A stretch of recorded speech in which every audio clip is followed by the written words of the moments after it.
축복은 보상이 아니라 은혜로 받는다라는 제목으로 여러분과 함께 말씀 나누겠습니다. 여러분 1990년대 방영되었던 이휘재 씨의 그 TV 인생극장이라는 혹시 예능을 알고 계신지 모르겠습니다. 그 인생극장의 컨셉은 늘 이제 거의 똑같았습니다. 어떤 특정한 상황에 대한 이야기가 전개가 되다가 그 주인공 이휘재 씨가 이제 두 가지 선택의 기로에 서게 됩니다. 그때 여러분 잘 아시는 그래 결심했어. 이 말을 외치면서 각각의 선택의 결과가 어떻게 달라지는가, 무엇인가를 확인하는 내용이 주요 내용입니다. 사실 선택이라는 것은 모든 사람이 매일 시시각각 겪는 일이죠. 문제는 늘 한쪽밖에 선택할 수 없다라는 것입니다. 그렇기 때문에 우리 종종 그런 궁금증을 가집니다. 만약 내가 그때 다른 선택을 했다면 그럼 결과는 어떻게 되었을까? 내 인생은 어떻게 달라졌을까? 라는 생각을 해보죠. 이런 사람들의 상상과 궁금증을 실현시켜준 이 인생극장이라는 프로그램은 당시에 거의 50%에 육박하는 그런 시청률을 가져왔다고 하고요. 그리고 그 당시에 이제 이 이휘재 씨라는 개그맨은 신인 개그맨이었는데 일약 스타 개그맨으로 발돋움할 수 있는 계기가 되었다라고 합니다. 우리는 살면서 언제나 선택이라는 것을 하게 됩니다. 그리고 그 선택에 대한 결과를 우리가 담당해야만 하죠. 그래서 광고 카페 중에 그런 얘기가 있습니다. 순간의 선택이 10년을 좌우한다. 제가 80년대 그 가전제품 광고였던 걸로 기억하거든요. 근데 어느 순간 이제 순간의 선택이 평생을 좌우한다. 뭐 이런 말들로도 변형돼서 사용하는 것을 봅니다. 무슨 얘기입니까? 이런 카피처럼 결국 선택이 뭡니까? 우리 인생에 굉장히 중요하다. 그렇게 인식을 심어주고 있는 거죠. 그래서 우리가 선택할 때마다 굉장히 고심합니다. 심지어 먹는 거 하나를 선택할 때도 뭡니까? 메뉴를 뭘 먹을까에 대한 고심들을 하는 사람들도 굉장히 많습니다. 자, 그러다 보니까 선택의 문제가 아닌 것조차도 때로는 이 선택이라는 관점으로 해석하려고 하는, 그렇게 바라보려고 하는 경향들이 우리 안에 있는 것을 봅니다. 심지어는 우리 성경 말씀도 그렇게 볼 때가 있어요. 오늘 본문이 바로 선택이란 기준으로 말씀을 해석하려고 하는 대표적인 본문이 됩니다. 무슨 얘기냐? 오늘 본문의 내용이 뭡니까? 우리가 지난주에 이어서 모세가 가나안 땅을 눈앞에 두고 있는 출애굽 2세대들에게 했던 설교 내용이죠. 근데 그 설교 내용 중에 뭘 얘기하고 있습니까? 과거에 출애굽 1세대가 실패했던, 부모 세대가 실패했던 것을 회상하는 장면입니다. 하나님께서는 출애굽 1세대에게 뭘 명령하십니까? 가데스 바네아에서 이제 가나안 땅으로 올라가라라고 그렇게 말씀을 하십니다. 자, 그런데 그때 12명의 정탐꾼을 보내고 보고를 받은 이후에 2명을 제외한 나머지 10명의 정탐꾼은 그 땅 거민이 얼마나 큰 줄 아냐? 그 땅의 성읍이 얼마나 대단한 줄 아냐? 라는 이 보고와 함께 가나안 땅 차지하는 건 불가능합니다. 라고 그렇게 보고를 하죠. 그래서 하나님께서 필시 우리를 그냥 애굽이 아니라 이 가나안 땅에서 멸하시려고 그래서 우리를 이곳을 보내신 것 같다라고 그렇게 보고를 하게 되고 결국 이스라엘 백성들은 그 보고를 듣고는 가나안 땅 올라가기를 주저합니다. 올라가기는커녕 그냥 하나님 앞에 원망하고 불평하는 그런 모습을 보이게 됩니다. 그 결과 어떻게 되었느냐라고 할 때 우리가 뭐라고 생각합니까? 많은 분들이 하나님의 말씀과 하나님을 신뢰하지 못한 이 불평과 원망했던 출애굽 1세대들은 결국은 하나님께 벌을 받아서 가나안 땅에 들어가지 못했다. 반면에 하나님을 신뢰하고 가나안 땅 들어가자 했던 이 여호수아와 갈렙은 결국 하나님의 땅, 그 축복으로 들어가게 됐다. 이렇게 우리가 생각을 하죠. 그래서 우리가 여호수아와 갈렙이 특별히 이제 이 가나안 땅 들어간 것에 대해서 오늘 본문 안에 보면 그 계기가 뭐냐를 이렇게 설명합니다. 36절 말씀 같이 한번 읽어보겠습니다. 시작. 오직 여분네 아들 갈렙은 온전히 여호와께 순종하였은즉 그는 그것을 볼 것이요 그가 밟은 땅을 내가 그와 그의 자손에게 주리라 하시고 뭐라고 말씀하십니까? 갈렙은 뭐라고요? 온전히 여호와께 순종하였은즉 그래서 순종해서 하나님께서 가나안 땅에 들어가는 축복을 베풀어 주셨다. 우리는 이렇게 생각을 합니다. 그래서 뭐라고 또 반대로 생각하냐면 그래서 나머지 10사람과 1세대 사람들은 불순종을 선택해서 못 들어간 거다. 그래서 하나님께 벌 받은 거다. 그렇게 우리는 생각을 한다라는 것입니다. 그래서 38절 말씀에도 보면 여호수아도 가나안 땅에 들어갈 것이다 라고 말씀하시는 내용을 보고 그래 불순종과 순종 중에 불순종을 선택했던 이 10명의 정탐꾼과 출애굽 1세대들은 그 선택의 결과로 가나안 땅에 못 들어가는 벌을 받았다. 반면에 순종을 선택했던 그 2명의 정탐꾼이었던 여호수아와 갈렙은 그 선택의 결과로 가나안 땅에 들어가는 복을 받은 것이다. 우리는 이렇게 선택의 문제로 이 본문을 바라보게 된다라는 것입니다. 그러다 보니 사실 우리가 이 땅을 살아가는 동안에도 하나님의 말씀에 대하여서 뭐라고 생각하냐면 순종을 선택하면 하나님께 복을 받는다. 불순종을 선택하면 하나님께 벌을 받는다라고 이렇게 쉽게 그냥 결론을 내려버린다라는 것입니다. 물론 이게 전부 다 틀렸다라고 말하는 것은 아닙니다. 그렇지만 너무 쉽게 그렇게 일반화시키거나 모든 것을 그렇게 바라보는 것은 그것 또한 옳지 않다라는 것입니다. 생각해 보시죠. 하나님께서 단순히 순종을 선택하면 복을 주시고 불순종을 선택하면 벌을 받게 하시는 분이시다. 그럼 여러분 우리 신앙은 어떻게 될 것 같으세요? 그 신앙은 그럼 마치 열려라 참깨라는 주문을 외우는 그런 주문식 신앙이 되고 맙니다. 무슨 얘기냐면 주문이 뭡니까? 주문은요 그 내용이 어떤 의미가 있냐가 중요하지 않아요. 그건 몰라도 됩니다. 그냥 주문 그 자체의 말이 뭐냐 그것만 알고 있으면 됩니다. 뿐만 아니라 누가 어떤 신이 그 주문을 이렇게 듣고 응답해 주냐 그것도 알 필요가 없습니다. 그죠? 단순히 뭐예요? 그냥 주문을 외웠을 때 무슨 결과가 나타나느냐. 그래서 여러분 알라딘의 그 40인 도둑 그 기억하십니까? 열려라 참깨 하면 뭐예요? 그냥 그 도둑들의 그 동굴문이 열린다. 이 결과만 알고 있으면 되는 거예요. 그래서 뭐예요? 열려라 참깨. 다른 거 하면 안 됩니다. 뭐 들깨도 안 되고요. 참깨 그 말 한마디를 우리가 알고 그대로 외치면 됩니다. 그럼 뭐예요? 결과는 열린다. 이것이 만약에 우리의 신앙의 결과라면 여러분 그게 진짜 신앙이겠습니까? 무슨 얘기냐면 신앙생활을 우리가 정말 단순하게 순종 선택 그러면 축복 불순종 선택 그럼 벌 이걸 한다면 이게 주문이랑 뭐가 다릅니까? 그렇죠? 순종 선택 그럼 문이 열려요. 불순종 선택 문이 닫혀요. 그냥 그것이라면 여러분 그것은 주문과 같은 거지 진정한 신앙이라고 말할 수 없다라는 것이죠. 여러분 하나님께서 하나님의 백성들에게 요구하는 순종이 이런 주문 같은 순종이겠습니까? 그러지 않다라는 것입니다. 그렇다면 오늘 본문을 통해서 주시는 메시지가 단순히 그냥 선택으로 말미암은 상과 벌 이거 이야기하는 것이 아니라면 그렇다면 오늘 본문의 메시지를 통해서 하나님께 주시고자 하는 메시지가 뭐냐는 거죠. 특별히 우리 신앙생활에 있어서 우리 모두는 다 하나님의 축복 누리기 원하시죠. 그런데 누구보다 하나님이 여러분이 축복 누리기를 원하십니다. 그렇기 때문에 오늘 이 축복을 누리기 원하시는 그 하나님 아버지의 마음을 담아 오늘 이 메시지 가운데 하나님께서 뭘 이야기하고 계신가를 우리가 한번 살펴보기 원하는데 첫 번째입니다. 첫 번째는 뭐냐면 오늘 우리 설교 제목이기도 한데 가나안은 보상이 아니라 은혜로 주어지는 축복이라는 것입니다. 하나님께서 이스라엘 백성들에게 가나안 땅 주시겠다 약속하셨잖아요. 근데 누구에게 하셨어요? 출애굽 1세대들에게 한 것이 아니라 조상들에게 했습니다. 누구에게 했어요? 아브라함과 이삭과 야곱에게 주겠다라고 약속하셨다고요. 우리 지난번 한번 읽었는데 신명기 1장 8절 말씀 같이 한번 읽어보겠습니다. 시작. 내가 너희의 조상 아브라함과 이삭과 야곱에게 맹세하여 그들과 그들의 후손에게 주리라 한 땅이 너희 앞에 있으니 들어가서 그 땅을 차지할지니라. 아멘. 뭐라고요? 맹세하여 주리라 한 땅입니다. 그렇죠? 하나님께서 이미 주시겠다 약속한 거예요. 하나님은 이 약속의 근거에서 뭐 하신 겁니까? 출애굽 1세대들에게 너희 이제 차지하면 되는 거야. 내가 주리라 약속했으니까 들어가 차지해. 그렇게 명령을 하신 것입니다. 그런데 갈렙과 여호수아를 제외한 10명의 정탐꾼 또 나머지 출애굽 1세대들은 뭐예요? 그 하나님을 신뢰하지 못합니다. 눈앞에 보이는 게 당장에 너무 큰데요. 이걸 우리가 어떻게 차지합니까? 라는 생각으로 가나안 땅 들어가는 것 자체를 포기합니다. 불순종한 것이죠. 이에 하나님께서 뭐라고 말씀하시는가? 35절 말씀 같이 한번 읽어보겠습니다. 시작. 이 악한 세대 사람들 중에는 내가 그들의 조상에게 주기로 맹세한 좋은 땅을 볼 자가 하나도 없으리라. 네.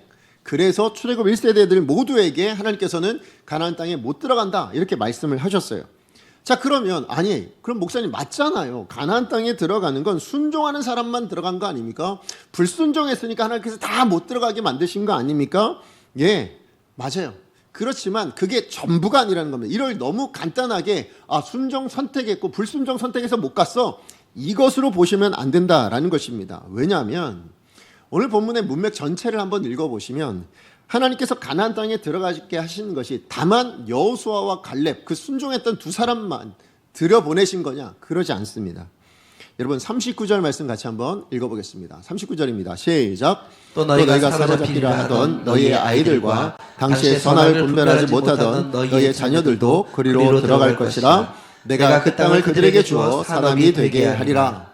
예, 출애굽 1세대들의 자녀들입니다. 그죠? 출애굽 2세대들이죠. 이 2세대들은 여러분 가나안 땅이 어떻게 된다고요? 들어가 그들에게 이 땅을 주겠다. 산업이 되게 하시겠다. 약속을 하고 계십니다. 들어갔다는 얘기일까요? 못 들어갔다는 얘기일까요?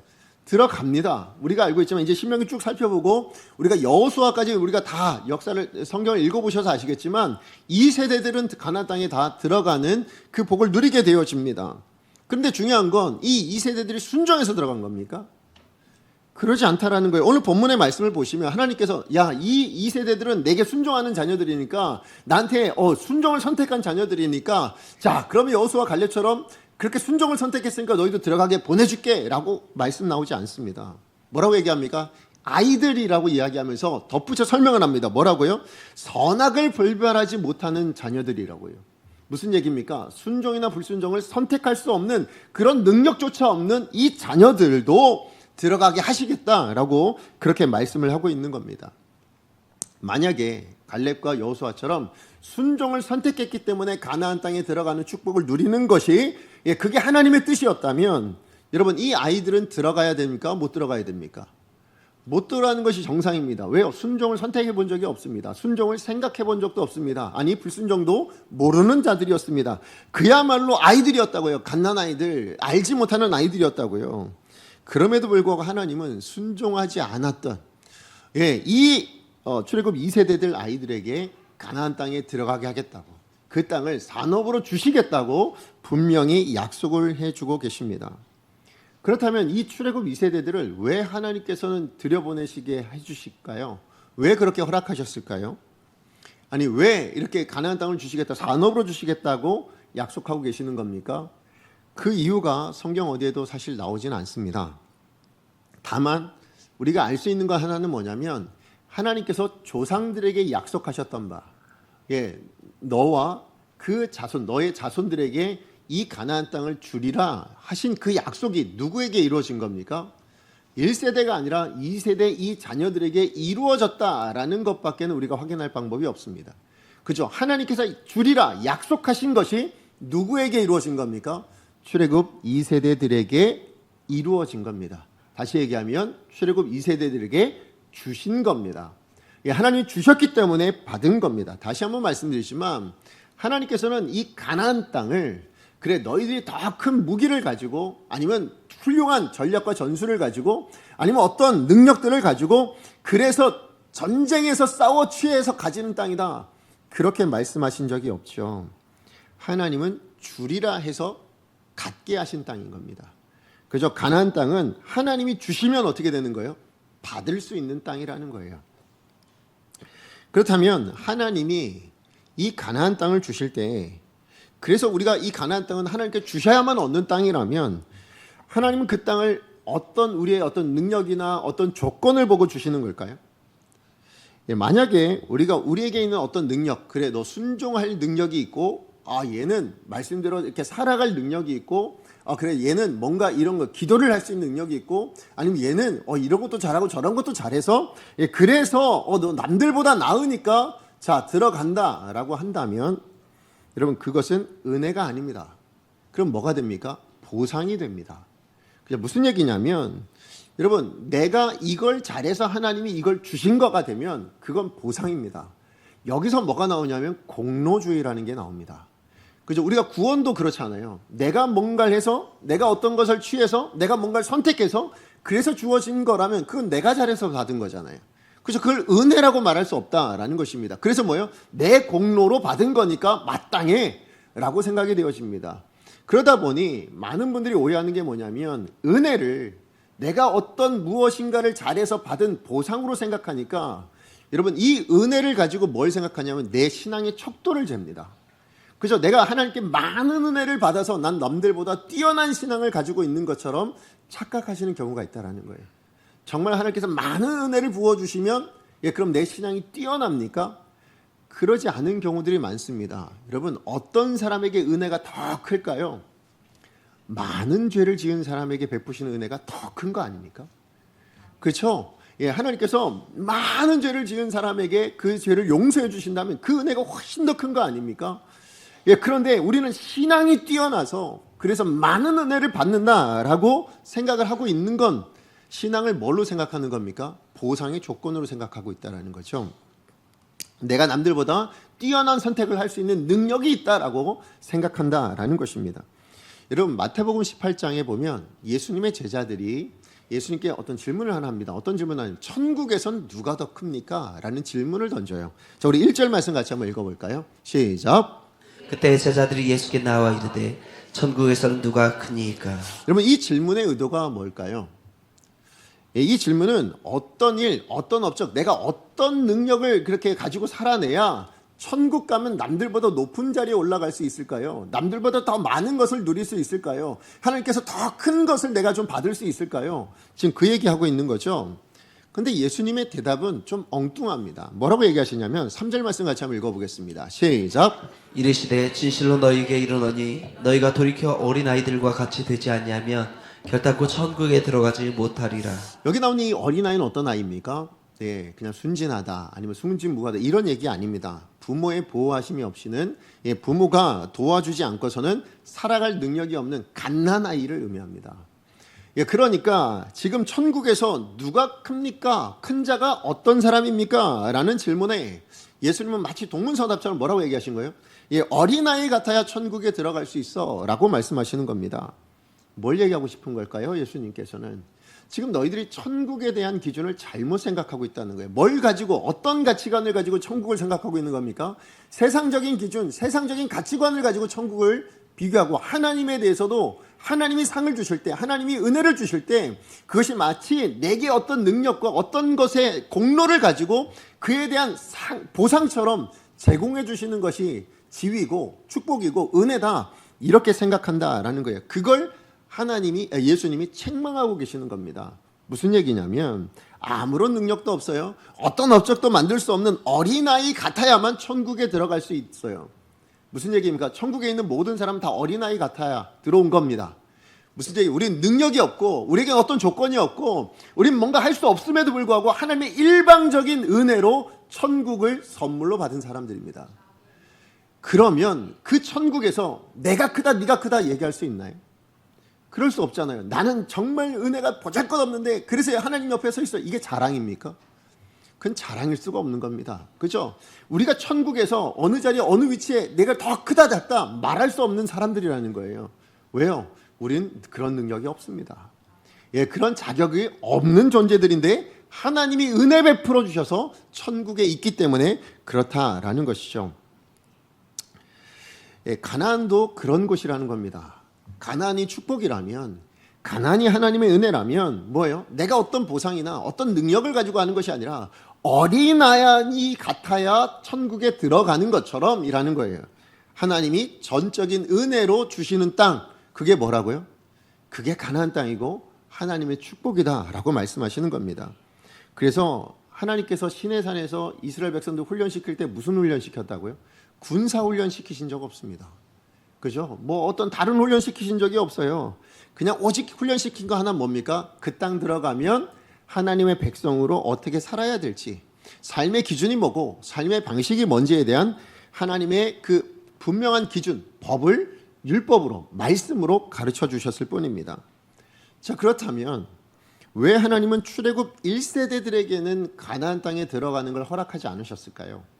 아니, 가나안 땅 들어가는 거 순종하지 않아도 들어보낼 거면 그러면 이스라엘 백성들 그 1세대들도 들여보내 주셔도 되는 거 아닙니까? 그렇죠? 그런데 왜 출애굽 1세대들에겐 보내지 않으셨는가? 그것은 이 출애굽 1세대들 뿐만 아니라 오늘 이 시대를 살아가고 있는 저와 여러분 우리 모두에게 하나님은 은혜가 은혜로 누려지길 원하시는 분이시기 때문에 그래요. 무슨 얘기냐? 하나님께서 우리에게 축복을 주시면 그 축복이 우리에게 진짜 축복이 되길 원하세요. 그것을 가지고 망하는 인생이 되거나 그것이 오히려 독이 되거나 그것이 오히려 내 영혼을 깎아먹고 악하게 만드는 그런 것이 되는 걸 원치 않으신다라는 것입니다. 무슨 얘기냐? 지금 출애굽 1세대들에게 가나안 땅에 들여보내봤자 그 땅이 복이 되지 못할 거라는 거죠. 다시 말해서 지금 이 이스라엘 백성들은요, 사실 그 가나안 땅은 뭡니까? 지금 환경적으로 적과 꿀이 흘러서 자연적인 어떤 그것 때문에 축복의 땅이냐? 그러지 않아요. 왜 이 땅이 축복의 땅이라고 말할 수 있냐면 그 땅은 하나님이 다스리시기 때문에, 하나님이 책임져 주시는 땅이기 때문에 그래서 축복이 됩니다.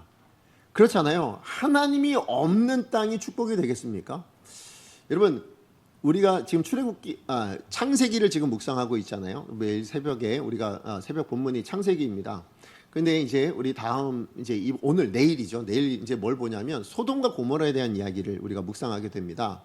근데 소돔과 고모라 땅은 굉장히 비옥한 땅입니다. 예, 그래서 애굽 같다, 에덴 같다라는 표현을 하기도 합니다. 맞아요. 애굽이나 아니면 이 소돔과 고모라나 굉장히 비옥해서 젖과 꿀이 흐르는 그런 땅이라고 말할 수 있습니다. 그런데 그 땅이 축복의 땅입니까?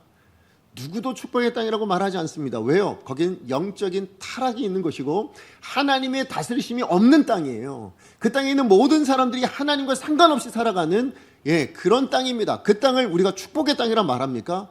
누구도 그렇게 말하는 사람이 없습니다. 다시 얘기하면 땅, 그 자연 환경, 그것이 축복을 중요한 것이 아니라 무엇에서 나옵니까? 축복은 하나님께로부터 나옴을 여러분 믿으시기 바랍니다.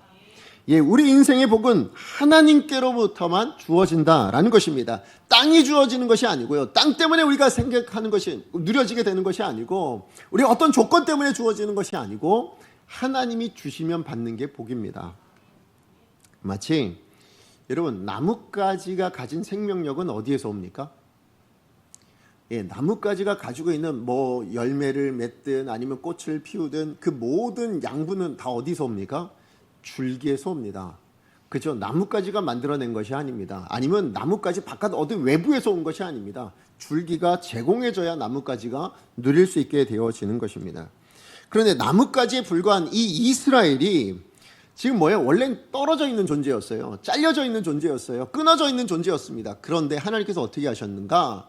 그 나무를요, 예수 그리스도를 통해서 하나님이라는 줄기에 접붙여 놓으신 거예요. 예, 그래서 그 충분한 생명력을 누리도록 만들어 주셨는데 그 가지가 줄기랑 붙어 있는 걸 원치 않는 거예요. 그걸 뭐라고 얘기합니까? 불순종이라고 이야기합니다. 예, 그러니 아무리 양분이 공급되어도 그 양분이 복이 되겠습니까? 복이 될 수가 없어요. 왜요? 받아들이질 못하는데요. 담아내지를 못하는데요. 끊어져 있기 때문에 어떻게 그걸 아무리 공급해도 받을 수가 없다라는 것입니다. 그래도 그 나뭇가지가 가지고 있는 무엇이 있어서 뭐예요? 잠깐 꽃을 피우거나 잎을 피울 수는 있죠. 그러나 그것이 얼마나 가겠습니까? 예, 얼마나 갈까요? 오래 가지 못합니다. 예, 줄기에서 떨어져 있는 나뭇가지는 열매든 잎이든 꽃이든 심지어 그 나뭇가지조차도 뭡니까? 결국 말라 죽을 수밖에 없다라는 것이죠. 결국 하나님께 단절된 사람이라면 그 사람은 가나안 땅이 축복이겠는가? 그럴 수 없어요. 여러분, 심지어 출애굽 2세대가 들어갔지만 그 가나안 땅이 어떻게 됩니까? 사사기 시대를 가져오는 것을 보죠. 그죠? 축복의 땅이라고 말하기가 어렵습니다. 다시 얘기하면 여러분, 준비가 되지 않은 자에게 부어지는 축복은 복일 수가 없습니다. 다시 얘기하면 갓난아기에게 잘 드는 식칼을 하나 갖다 주면 어떻게 될까요? 그걸 복이라고 말할 사람이 아무도 없습니다. 다치게 할 뿐입니다. 오히려 그 아기를 상하게 만들 뿐이죠. 그래서 하나님께서 뭐 하시는 거예요? 이 이스라엘 백성들을 가나안 땅에 들여보내지 않고 어디로 보내십니까? 광야로 보내십니다. 그런데 우리는 이렇게 생각합니다. 아, 그래, 가나안 땅은 축복의 땅, 순종을 통해서만 누릴 수 있는 복의 땅. 그런데 광야는 불순종의 땅, 그래서 벌로 주어지는 땅, 이렇게 생각합니다. 정말 그렇습니까? 아니요, 아까도 말씀드렸지만 가나안 땅은 사사기 시대를 유래했고요. 실상 광야를 우리는 뭐라고 부릅니까? 학교입니다. 그죠? 학교를 벌받아 가는 겁니까? 아니죠. 여러분들 자녀를 학교 왜 보내세요? 이 땅을 살아가는데 누릴 모든 것들을 충분히 자신이 누릴 수 있는 그릇을 만들기 위해서 보내는 게 학교 아닙니까? 그것이 지식이 되었든 능력이 되었든 어떤 실력이 되었든 기술이 되었든 그래서 세상에 필요한 것들을 스스로 다 담아낼 수 있는 인생이 되도록, 충분히 넓어지도록, 충분히 튼튼한 넓은 그릇이 되도록 만들어가기 위해서 학교를 보냅니다. 그렇죠? 하나님께서 왜 광야를 보내셨습니까? 지금 이 가데스 바네 이후에 40년 동안 광야로 보내신 이유는 뭐예요? 지금 들어가면 가나안 땅이 축복이 되질 못한다라는 것입니다. 충분히 그것을 누릴 수 있는 존재가 되게 하시기 위해서 가나안 땅에 들여보내지 않으셨다라는 것이죠. 그러므로 여러분, 단 한 번의 불순종이라는 이 사건 때문에 그래서 평생을 좌우하게 된 케이스, 이게 오늘 본문의 내용이다, 이렇게 이해하시면 곤란하다는 거예요. 그죠? 지금 한 번 불순종해서 그래서 망한 백성들, 그게 출애굽 1세대야, 이렇게 판단하고 우리가 해석해버리게 된다면 우리 신앙을 굉장히 딱딱하게 되고 맙니다. 그리고 보상과 관련된 신앙으로 그렇게 주문처럼 신앙생활을 해나갈 수밖에 없다라는 것이죠. 가나안 땅은 우리의 선택을 따라 주어지는 하나님의 보상이라고 그렇게 생각하시면 안 됩니다. 하나님이 이미 주시기로 약속하신, 이미 예비해 놓으신, 모든 사람이 다 누렸으면 좋겠다 해서 주신 땅, 그게 가나안 땅입니다. 다시 얘기하면 가나안은 이미 주신 은혜예요. 근데 그 은혜를 우리가 담아낼 실력이 없어서, 그죠? 우리가 그것을 담아낼 그릇이 준비가 되지 않아서, 그래서 문제라는 거죠. 그래서 오늘 본문을 통해서 주시는 두 번째 메시지가 뭐냐면, 그 신앙생활이 뭐냐? 신앙생활은 은혜를 담아내는 그릇과 같다라는 것입니다. 하나님의 은혜는, 다시 한번 말씀드려요, 이 땅에 있는 모든 사람들이 다 누렸으면 좋겠다고 하시는 하나님의 뜻입니다. 그래서 어떤 사람은 누리고 어떤 사람은 못 누리게 하고 싶으신 게 하나님의 뜻이 아니에요. 하나님은 정말 이 땅에 모든, 하나님께서 지으신 모든 피조물들이 다 하나님의 은혜를 누리며 살기를 원하셔서 모든 이들에게 은혜를 부어주십니다. 문제는 뭡니까? 누구는 그것을 받아내는데요, 그래서 충분히 은혜로 누리는데 어떤 사람은 그걸 받아내지 못하더라는 거예요. 그래서 그 축복을 받기 위해서, 여러분, 사실 우리가 신앙생활을 어떻게 오해하냐면 그 축복이 목적이 됩니다. 하나님께서 축복을 주셨다. 아, 그래, 그러면 내가 그 축복을 누리기 위해서 신앙생활을 잘해야지. 여러분, 이거는 신앙생활의 출발부터가 다른 겁니다. 그건 뭐예요? 다르다라는 표현보다는 틀렸다라고 말씀드리고 싶습니다. 다시 얘기해서 내가 축복을 보상으로 받기 위한 조건으로서의 신앙생활, 그걸 하나님이 인정하실까요? 그러면 그 신앙생활 하나님이 기뻐하시겠습니까? 다시 얘기하면, 하나님 저 이렇게 순종했으니까 복 주셔야죠. 하나님 저 이렇게 기도했으니까 응답해 주셔야죠. 이건 무슨 얘기예요? 하나님이 주인이 아니에요. 누가 주인이에요? 내가 주인이고, 마치 하나님은 신하예요. 그렇죠? 알라딘의 램프처럼 내가 비볐으니까 너 나와서 내 소원 들어줘야지. 이거랑 다를 게 뭐냐는 거죠.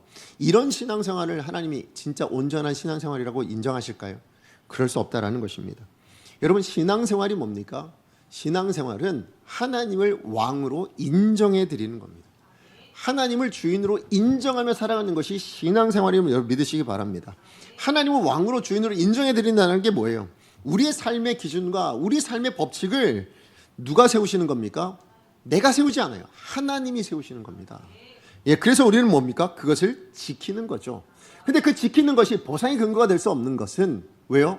하나님의 자녀로서 마땅한 삶의 법칙이기 때문에 그래요. 하나님의 백성으로서의 마땅한 삶의 이유이기 때문에, 법칙이에요. 그냥 태도예요. 무슨 얘기냐면, 보상을 요구할 근거가 되지 않는다는 얘기인데, 제가 종종 이 횡단보도 지키는 거 한번 말씀드린 적 있잖아요. 제가 횡단보도를 지킵니다. 그런데 그걸 정말 남들보다 더 열심히 지켜서, 그래서 제가 나라에 저 모범 시민상 주세요, 이렇게 말할 수 있습니까?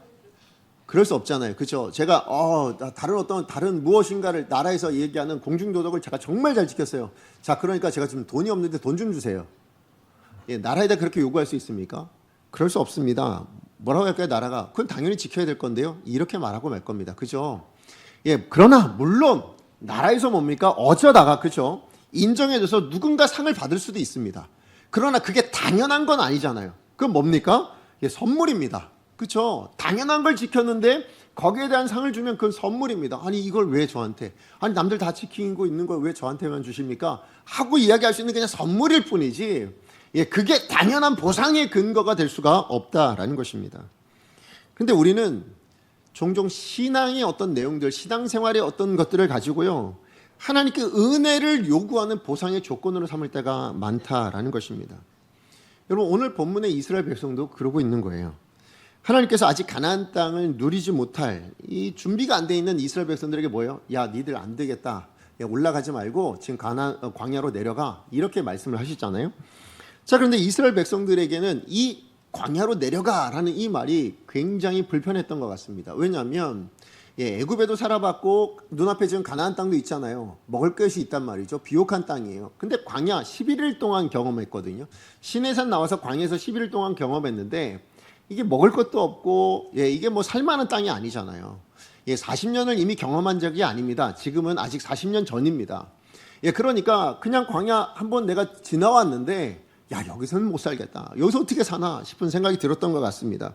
그래서 뭐라고 얘기하냐면 아니요, 하나님, 제가 잘못했습니다. 지금이라도 가나안 땅 들어가겠습니다. 그 고백을 합니다. 41절 말씀 같이 한번 읽어보겠습니다. 41절입니다.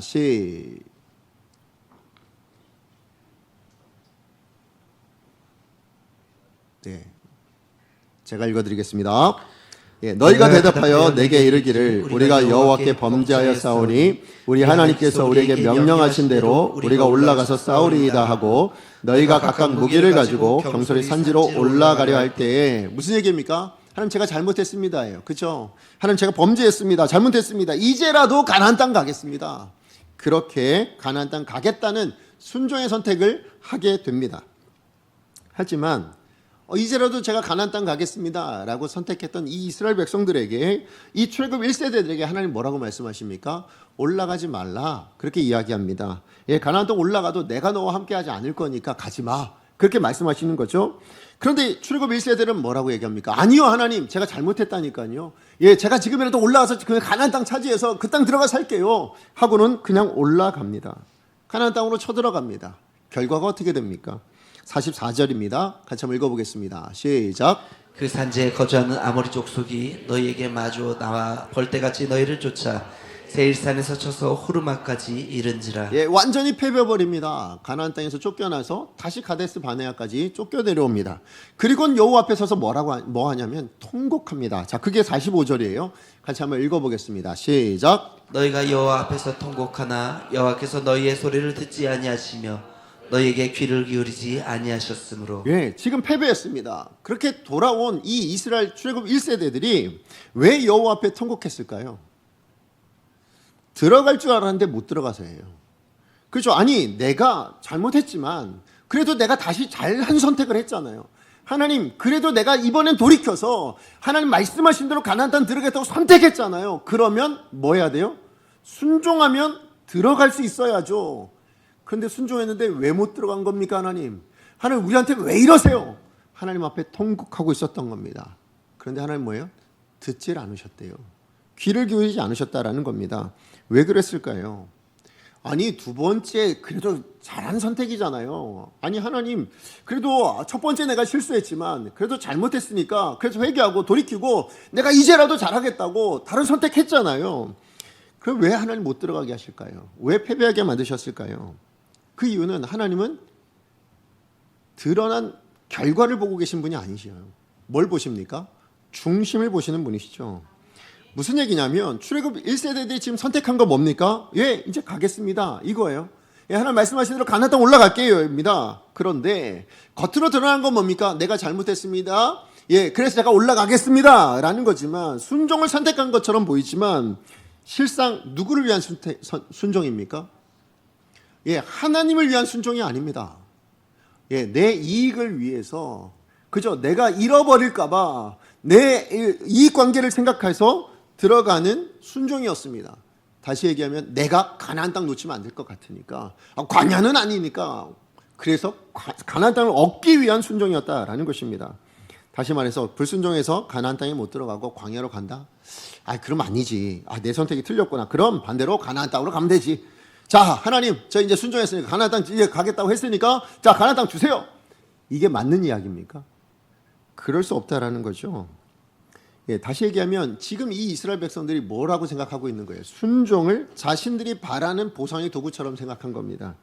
신앙을 자기가 원하는 것을 받을 수 있는 보상의 조건으로 봤기 때문에 뭐예요? 가나안 땅 들어가기로 결정했는데 못 들어가니까 하나님 앞에 통곡하고 있는 겁니다. 하나님 나한테 왜 이러시냐? 하나님 저한테 제가 선택했는데 그래도 가나안 땅 가겠다 했는데 왜 못 들어가게 하십니까? 하고 울고불고 하고 있는 거죠. 예, 불순종을 선택하면 벌을 받으니까 벌 받지 않기 위해서 축복을 받기 위해서 순종을 선택하는 것이라면 이것을 하나님께서 온전한 신앙이라고 보실까요? 아니죠. 왼쪽 길로 갔더니 벌을 받더라. 그래서 오른쪽 길로 선택해서 갔더니 축복을 받더라. 그래서 나는 계속 오른쪽 길만 선택하며 살겠다. 예, 이런 선택들을 신앙생활하고 있다라고 말할 수 없다라는 거예요. 물론 초신자들, 어린 성도들에게 하나님 종종 그렇게 하실 때가 있습니다. 뭐요? 잘한 선택을 하면 복을 주시고 잘못된 선택을 하시면 벌을 주실 때가 있어요. 왜요? 그래서 잘한 선택으로 계속 갈 수 있는 사람이 되길 원하시는 거예요. 다시 얘기하면 벌 때문에 가는 게 아니라 뭐예요? 그냥 내 존재 스스로가 뭡니까? 하나님이 기뻐하시는 그 길을 걸어갈 수 있는 존재가 되도록 만드시는 게 그 훈련을 위해서 하나님께서 주시는 것들이지, 벌 때문에 복 때문에 내가 무엇인가를 선택하는 것 자체가 여러분 그것은 온전한 신앙이다라고 말할 수가 없다라는 것이죠. 그러므로 하나님의 자녀로서 하나님의 축복이 축복되게 하는 것, 그게 뭘까요? 저는 그게 바로 그릇이 준비되어야 된다라고 생각하는 겁니다. 신앙생활은 뭐냐? 하나님이 이미 예비해 놓으신 은혜가 있어요. 우리에게 부어주시고자 이미 약속하신 수많은 은혜들이 있습니다.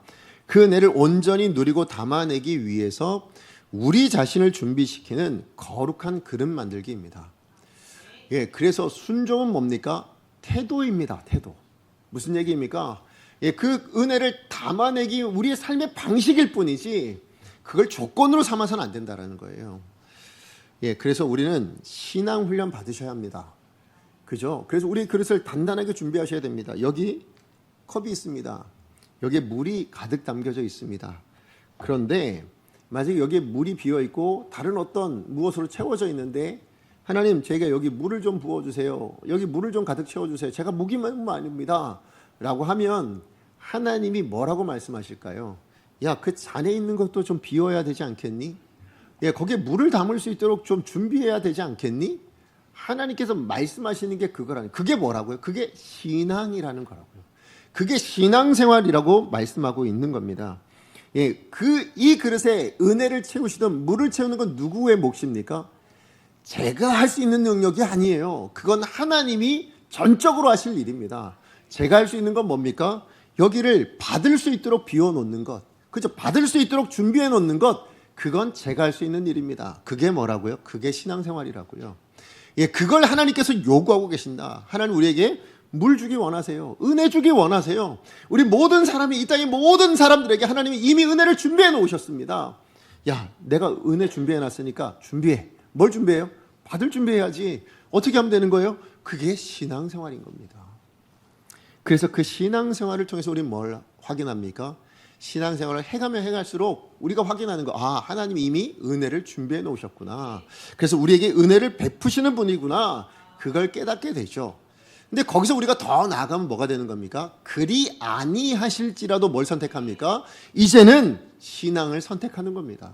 신앙생활을 선택하는 겁니다. 그래서 누가 기뻐하도록? 하나님이 기뻐하시도록이죠.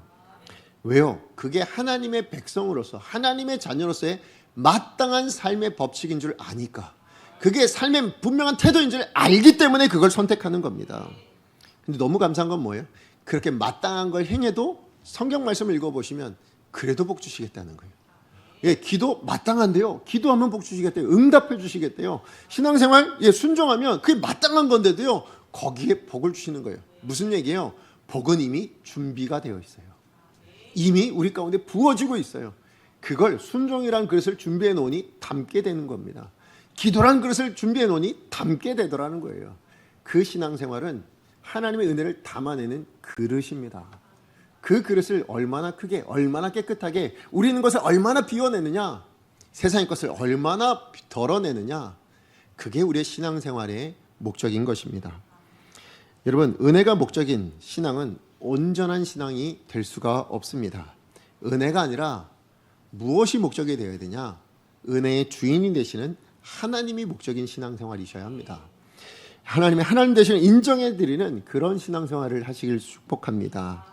이 신앙생활을 통해서 가장 큰 축복이 뭐라고요? 하나님이세요. 그 하나님과 동행하는, 다시 얘기하면 하나님께 접붙여 살아가는 나뭇가지 같은 우리 인생이 되는 거라고요. 그러면 하나님 뭐예요? 그냥 그 하나님으로부터 은혜가 양분이 공급되겠죠. 그럼 뭐예요? 내가 원하지 않아도, 내가 거기에 집중하지 않아도 뭡니까? 열매가 맺히고 꽃이 피어집니다. 하나님은 그 열매를 보시고 꽃을 보시고 기뻐하시는 거죠. 그죠? 다시 말씀드리면 가나안 땅에 들어간 여호수아와 갈렙, 하나님께 기쁨이 되겠습니까? 안 되겠습니까? 됩니다. 그죠? 왜요? 가나안 땅, 내가 누리라고 준 땅을 누리고 있으니까 기쁨인 거예요. 출애굽 2세대들 가나안 땅에 들어갔습니다. 기쁘실까요? 안 기쁘실까요? 기쁘시죠. 왜요? 그거 누리라고 준비해놨는데 들어가 누리고 있으니까요. 근데 출애굽 1세대들은 뭐예요? 안타까우실 겁니다. 왜요? 누리라고 준비해놓은 땅을 들어가 누리질 못하는 인생이 되니까 안타까운 것, 그게 아버지의 마음입니다. 그렇죠? 그러므로 오늘 저와 여러분, 우리가 왜 신앙생활을 하냐? 우리가 왜 신앙으로 살아야 되냐? 하나님 주신 것 누리는 인생 되어서 목적은 뭐라고요? 그거 받기 위해서가 아니라 그걸 받아서 내가 기뻐하는 걸 누가 기뻐하실까요? 하나님이 기뻐하실 테니 그 하나님의 기쁨을 위하여 우리가 신앙생활하는 것. 그러나 그 기쁨을 위해 신앙생활 하다 보면 뭡니까? 더 기쁘시게 할 일이 일어납니다. 뭡니까? 내 인생에 꽃이 피어나는 겁니다. 내 인생에 열매가 맺혀지기 시작하는 겁니다. 와, 하나님이 기대하시는 열매가 내 인생에도 맺혀지는구나. 이걸 확인하게 되어지는 겁니다. 그건 보상이 아닙니다. 그건 당연히 주실 하나님의 은혜일 뿐입니다. 근데 그 은혜가 하나님께 기쁨이 된대요. 여러분, 그 주시는 것 받아 누리는 인생 되십시오. 하나님 그거 원하시는 거예요. 그래서 우리 가운데 신앙을 요청하고 계신다. 여러분 기억하셔서 이 신앙생활을 기꺼이 하나님 앞에 온전하게 하실 수 있는 저와 여러분 되어지기를 간절히 축복합니다. 말씀의 결론 맺습니다. 하나님의 자녀된 거예요. 우리의 선택으로 말미암은 일이 아닙니다. 그래서 보상으로 주어진 것이 아니라 하나님의 자녀된 우리는 뭐라고 고백합니까? 은혜라고 고백합니다. 맞아요. 은혜입니다. 그러나 그 은혜조차도 뭡니까? 우리의 신앙의 선택과 우리의 신앙의 보상이 아니라 하나님이 이 땅을 살아가는 동안에 모든 하나님의 사람들, 모든 피조물들에게 이미 주시겠다고 약속하신 축복임을 여러분 믿으시기 바랍니다. 이 축복을 담아나는 인생, 다시 얘기하면 이 축복을 꽃으로 피우고 열매로 맺게 하는 인생이 되게 하시려고 우리 가운데 요구하신 게 뭐예요? 그게 신앙생활인 겁니다. 그러므로 신앙생활 어떻게 하셔야 돼요? 열심히 하십시오. 마음을 다하고 뜻을 다하고 힘을 다하여 전심으로 하십시오. 그러나 그 목적이 그 보상에 있는 것이 아니라, 그죠? 그 열매에 있는 것이 아니라 우리는 하나님의 기쁨에 있어야 될 줄로 믿습니다. 그러면 더 기쁘시게 될 수 있는 그 놀라운 하나님의 역사가 내 삶 안에 담겨지게 되더라. 내 삶 안에 맺어지게 되더라. 내 삶 안에 꽃 피어지게 되더라. 그것을 누리게 되실 줄로 믿습니다. 여러분, 하나님께 기쁨이 되는 인생 되십시오. 우리 신앙의 목적은 거기 있어야 합니다. 하나님을 기쁘시게 하는 사람들. 그죠? 그게 우리 신앙의 목적이 될 줄로 믿습니다. 그러면 열매도 맺히는 거고요. 꽃도 맺어갈 수 있는, 그렇게 활짝 꽃 피울 수 있는 복된 인생이 되실 줄로 믿습니다. 그런 하나님의 사람들로 올 한 주간을 살아내시고 올 한 해를 살아내시기를 간절히 축복합니다.